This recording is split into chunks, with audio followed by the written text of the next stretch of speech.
पुत्री दशरथ नाम के प्रतापी राजा थे। वो बहुत ही नीत और अपनी प्रजा के प्रति समर्पित थे। उनकी 3 रानियां थीं। सबसे बड़ी रानी कौशल्या थी। दूसरी रानी का नाम सुमित्रा था, परंतु वो सबसे अधिक प्रेम अपनी तीसरी रानी कैकेयी से करते थे। एक खुशहाल राज्य में वे स्वामी थे, फिर भी एक दुख से पीड़ित थे। उनकी कोई संतान नहीं थी। ऋषि मुनियों की सलाह से एक यज्ञ करवाया गया, जिसके परिणाम स्वरूप राजा दशरथ को 4 पुत्रों की प्राप्ति हुई।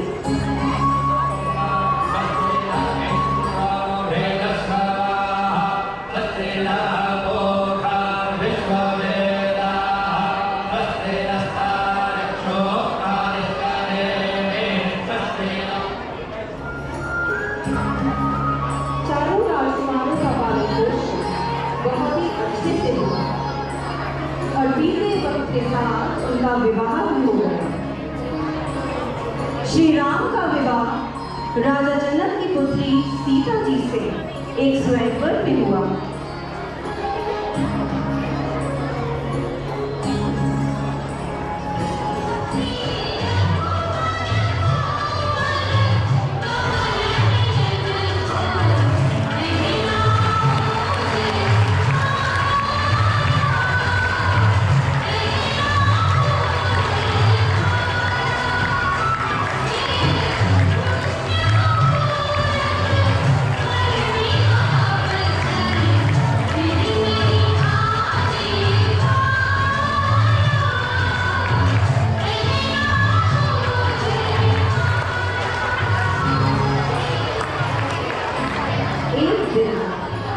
राजा दशरथ ने अपनी राज्य गद्दी अपने बड़े पुत्र राम को सौंपने की इच्छा जताई, जिसे सुनकर उनकी तीसरी रानी कैकेयी बहुत विचलित हुई।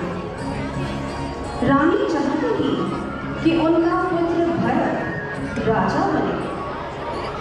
इसी कारणवश वो राजा दशरथ से नाराज होकर कोपभवन में चली गई। उन्होंने कुछ भी खाने से मना कर दिया और रोने लगी।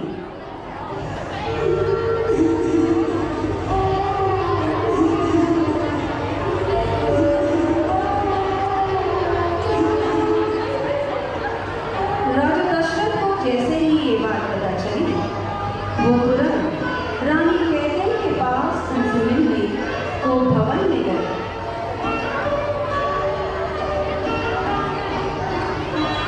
उन्हें बहुत चिंता सताने लगी कि रानी कैकेयी उनसे नाराज क्यों है। हे कैकेयी, मेरी प्यारी रानी, तुम मुझसे नाराज क्यों हो? ऐसा क्या हुआ है जो तुम इतनी उदास हो? क्या चिंता है तुम्हें जिस वजह से तुम रो रही हो? बताओ रानी, तुम्हें क्या चाहिए? हे स्वामी, आपको याद है आपने मुझे 2 वरदान देने का वचन दिया था। आपने कहा था कि मैं कभी भी आपसे वो 2 वरदान मांग सकती हूँ। हाँ रानी कैकेयी, मांगो, तुम्हें क्या चाहिए? मेरा पहला वरदान ये है कि अयोध्या राज्य का सिंहासन राम को नहीं बल्कि मेरे पुत्र भरत को मिलना चाहिए।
ने अपने पिता के फैसले का आदर किया और वन को जाने के लिए तैयार हो गए।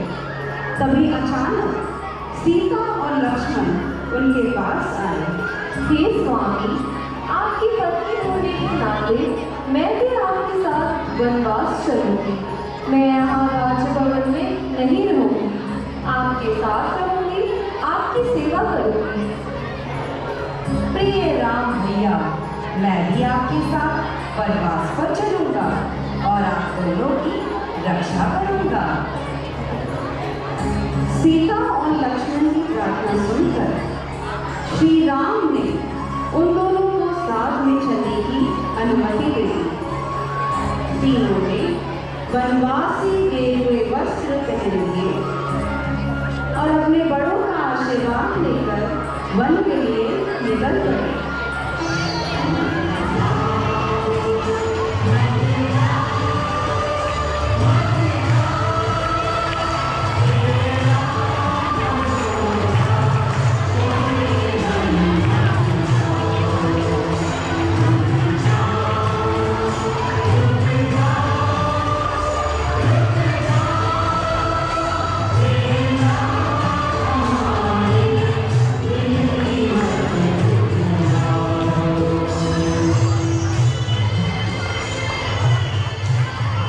काफी दिनों तक चलने के बाद वो पंचवटी पहुंच गए, जहां उन्होंने अपने लिए एक कुटिया बनाई और उसी में रहने लगे।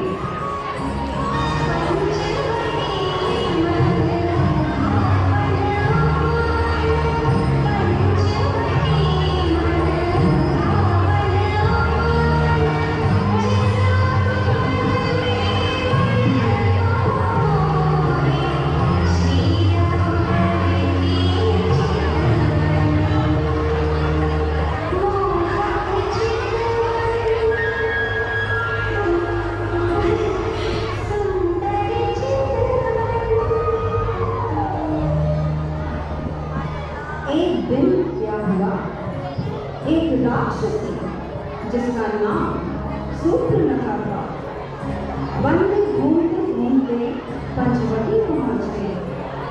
उसने एक सुंदर सी स्त्री का वेश बदला और श्री राम के पास आ गई और बोली, हे सुंदर मानव, तुम कौन हो और इस घने वन में क्या कर रहे हो? मैं राजा दशरथ का बड़ा पुत्र राम हूँ, परंतु देवी आप कौन हैं? मैं लंका के राजा रावण की बहन हूँ। राम, तुम कितने सुंदर हो, कितने बलवान हो, विवाह तो मैं तुमसे ही करूंगी। देवी, मैं तो पहले से ही विवाहित हूँ। मेरी पत्नी सीता मेरे साथ ही रहती है। आपको मिलवाता हूँ अपनी पत्नी से। ये सुनकर सूर्पनखा बहुत क्रोधित हो जाती है और अपने असली भयानक राक्षसी वेश में आ जाती है और सीता की ओर भागती है। मैं सीता को मार डालूंगी। मैं सीता को मार डालूंगी। ये देखकर लक्ष्मण अपनी तलवार निकाल लेते हैं और सीता को बचाने के लिए सूर्पनखा की नाक को काट देते हैं। मेरी नाक काट दी। मेरी नाक काट दी। राजा रावण की बहन की नाक काट दी।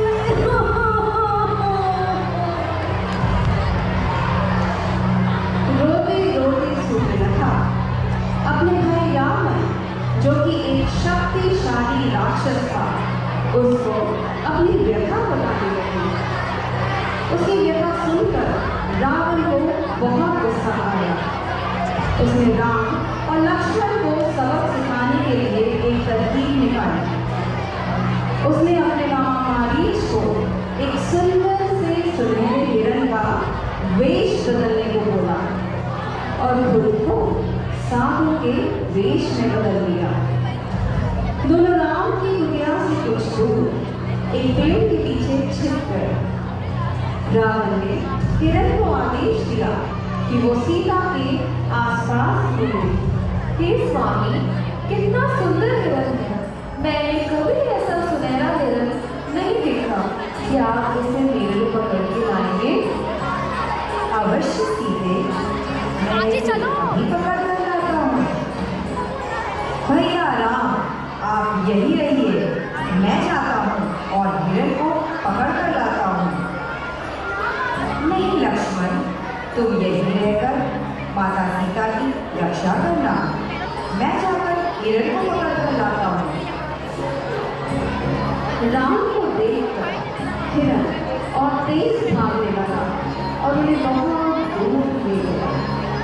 उसके पीछे भागते भागते राम को आभास हुआ कि ये असली का हिरण नहीं है, ये तो एक राक्षस है जिसने हिरण का वेश बदला हुआ है। राम ने हिरण को तीर मारकर धरती पर गिरा दिया।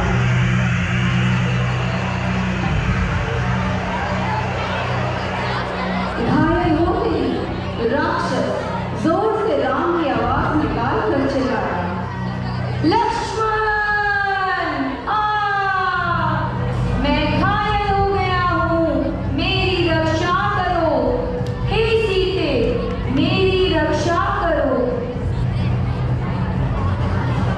ये सुनकर लक्ष्मण और सीता विचलित होने लगे। उन्हें श्री राम की चिंता सताने लगी। सीता ने लक्ष्मण को बोला, हे भैया लक्ष्मण, देखो तुम्हारे बड़े भाई राम मुसीबत में हैं। उन्हें हमारी मदद की जरूरत है। तुम जाकर उनकी रक्षा करो और उन्हें यहाँ वापस लेकर आओ। हे माते, मैं अभी जाता हूँ और उन्हें सुरक्षित लेके आता हूँ। लेकिन सबसे पहले मुझे आपकी सुरक्षा के लिए एक रेखा आपके चारों ओर खींचनी पड़ेगी ताकि कोई आपको नुकसान न पहुंचा सके। कृपया करके आप इस रेखा को पार नहीं कीजिएगा, ये आपकी रक्षा करेगी। लक्ष्मण राम को खोजने के लिए वन में चले जाते हैं। उधर रावण ये सब एक पेड़ के पीछे से देख रहा होता है। मौका पाकर वो अकेली सीता के पास जाता है और बोलता है, भिक्षाम देहि, भिक्षाम देहि। इस भूखे साधु को कुछ खाने को दो देवी। भिक्षाम देहि, भिक्षाम देहि। हे मुनिवर, मैं अवश्य आपके लिए कुछ फल लेकर आती हूँ। सीता जी कुटिया में जाकर साधु के लिए कुछ फल लेकर आती है और उसे देती है। लीजिए मुनिवर, ये फल आप ग्रहण कीजिए। रावण जैसे ही सीता के पास जाता है, लक्ष्मण रेखा उसे रोक देती है।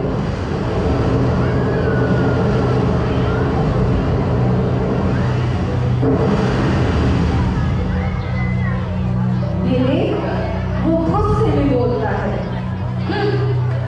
ये कैसा अपमान है? एक साधु के साथ ऐसा व्यवहार? घोर अपमान है ये मेरा, घोर अपमान है। सीता, तुम्हें इस रेखा को पार करके मुझे फलदान करना ही होगा, वरना मैं तुम्हें श्राप दे दूंगा। नहीं नहीं मुनिवर, आप क्रोधित न हो, मैं बाहर आकर आपको फलदान देती हूँ। रावण इस बात का इंतजार कर रहा था कि सीता अपने आप रेखा को पार करके बाहर आ जाए, और जैसे ही सीता ने रेखा को पार किया, रावण ने उन्हें पकड़ लिया और अपने साथ ले गया।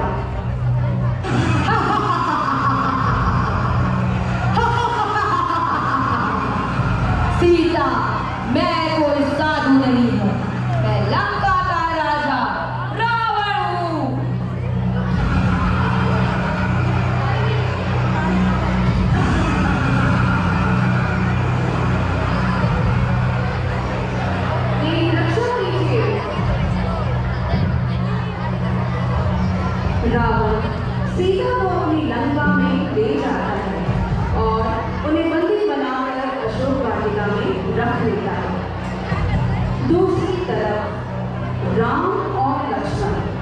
सीता की खोज में वन में भटक रहे थे।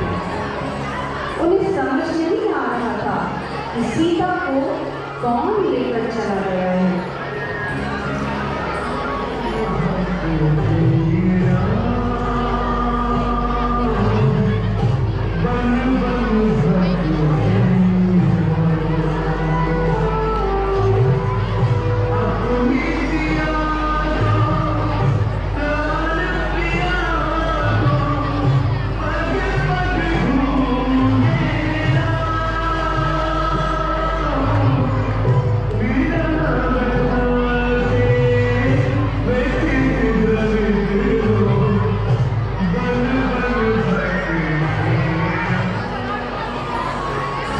कुछ दिनों तक ये सिलसिला चलता रहा।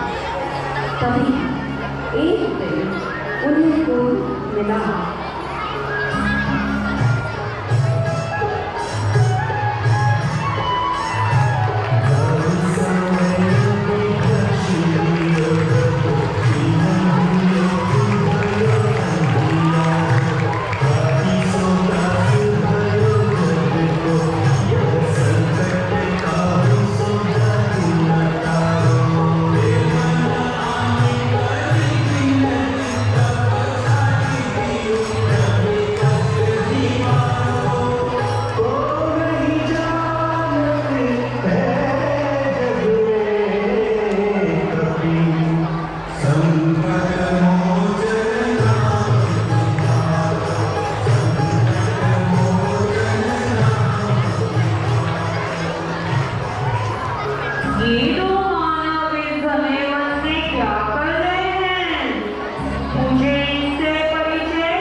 शक्तिशाली बानर थे।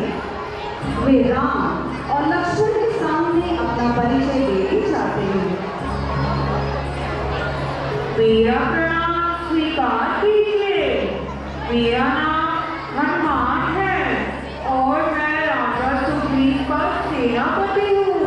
कृपया करके आप भी मुझे अपना परिचय दीजिए। मेरा नाम राम है और ये मेरा छोटा भाई लक्ष्मण है। मेरी पत्नी सीता को कोई उठाकर ले गया है। हम दोनों ढूंढ रहे हैं। क्या तुम हमारी मदद कर सकते हो? श्री राम, मैं आपका परम भक्त हूँ। मैं अवश्य ही आपकी मदद करूँगा। मैं अभी जाता हूँ और माता सीता के बारे में पता लगा कर आता हूँ।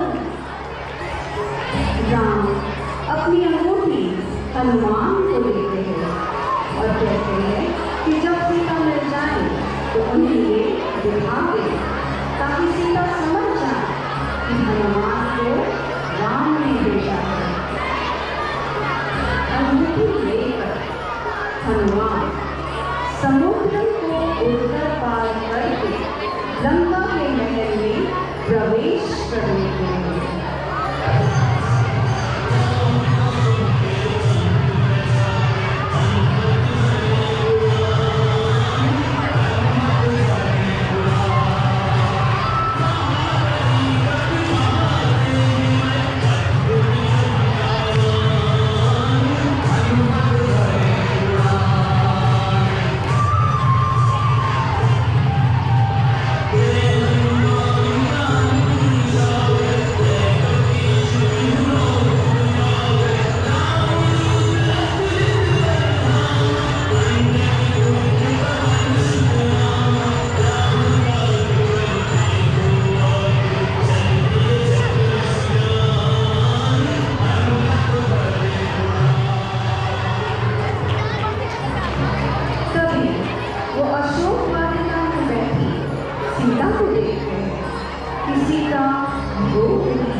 और उनसे बोले कि राम जी ने हनुमान को लेने के लिए भेजा है। सीता जी ने कहा कि रावण एक दुष्ट राक्षस है जिसने बहुत आफत मचा रखा है, इसका वध करना ही उचित होगा। हनुमान ने सीता जी से आज्ञा ली और वहां से निकल पड़े। लेकिन जाने से पहले उन्होंने रावण की लंका में आग लगा दी।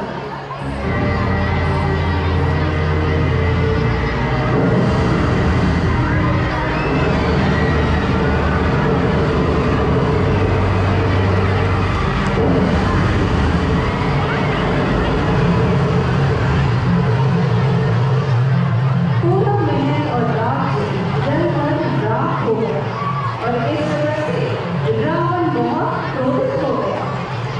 हनुमान श्री राम के पास वापस लौट गए। श्री राम, सीता जी रावण की लंका में कैद हैं। आपको वो याद करके बहुत दुखी हैं। उन्होंने आपसे अनुरोध किया है कि युद्ध कीजिए रावण से और इस संसार को इस दुष्ट राक्षस से मुक्ति दिलाइए। हनुमान, युद्ध की तैयारी करो, हम रावण का वध अवश्य करेंगे। अपनी सारी वानर सेना को एकत्रित करो। जय श्री राम, जय श्री राम, जय जय श्री राम।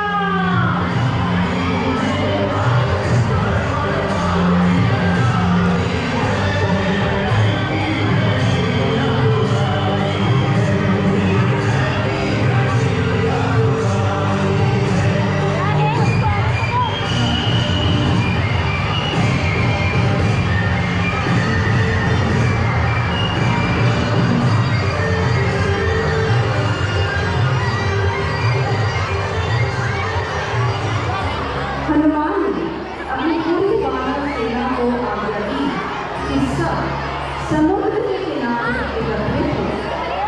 लेकिन सबने एक चिंता जताई कि इतने विशाल समुद्र को कैसे पार करेंगे।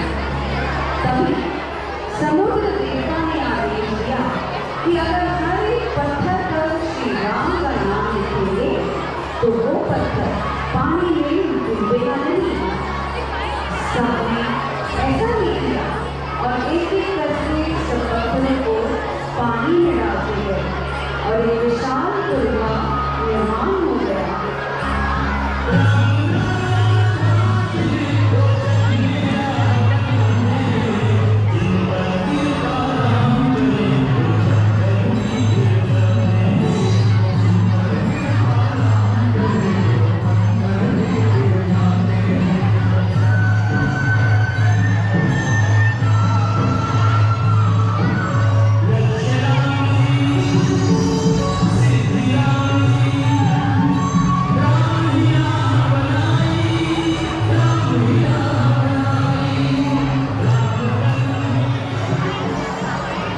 सारी सेना उस पर चलकर लंका पहुंची और एक घमासान युद्ध का आरंभ हुआ।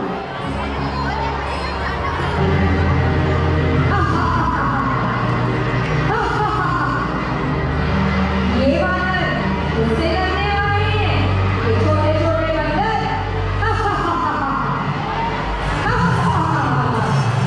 इन्हें तो मेरे राक्षस सेना ही मार दे।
बीच घमासान युद्ध हुआ।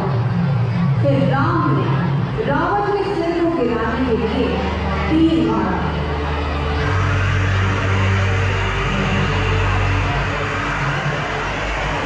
रावण का सर जमीन पर गिर गया। सब लोगों को लगा कि रावण की मृत्यु हो गई, परंतु ये क्या, रावण के तो 10-10 सर निकल आए।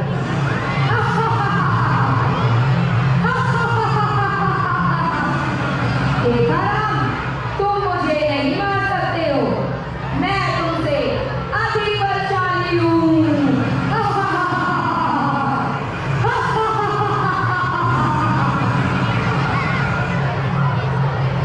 रावण तुम्हें मारकर ही संसार को बुराई से मुक्ति मिल जाएगी। तभी राम ने रावण की नाभि पर तीर मारा और रावण का वध कर दिया।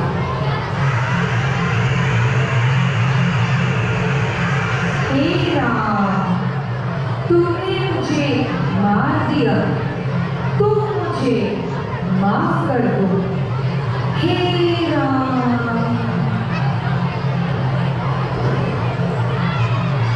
भैया, हम जीत गए, हमारी विजय हुई। श्री राम, आपकी जय हो। आपने संसार से बुराई का अंत कर दिया है। तो बोलो बच्चों, जय श्री राम, जय श्री राम, जय श्री राम, जय जय श्री राम। इस तरह श्री राम ने रावण को मारकर बुराई पर अच्छाई की जीत की और अपनी सीता को लंका से मुक्त करवाकर वापस अपने राज्य अयोध्या लौट गए। 14 वर्षों का वनवास काटकर जब वो अपने घर पहुंचे तो सब लोगों ने उनका स्वागत दिए जलाकर किया। पूरा अयोध्या जगमग जगमग करने लगा। हर जगह खुशियों की लहर दौड़ रही थी। राम, सीता और लक्ष्मण के लौटने पर हम आज भी दिवाली का पर्व हर्ष और उल्लास के साथ मनाते हैं। इसी बात पर सब लोग बोलिए, जय श्री राम।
Just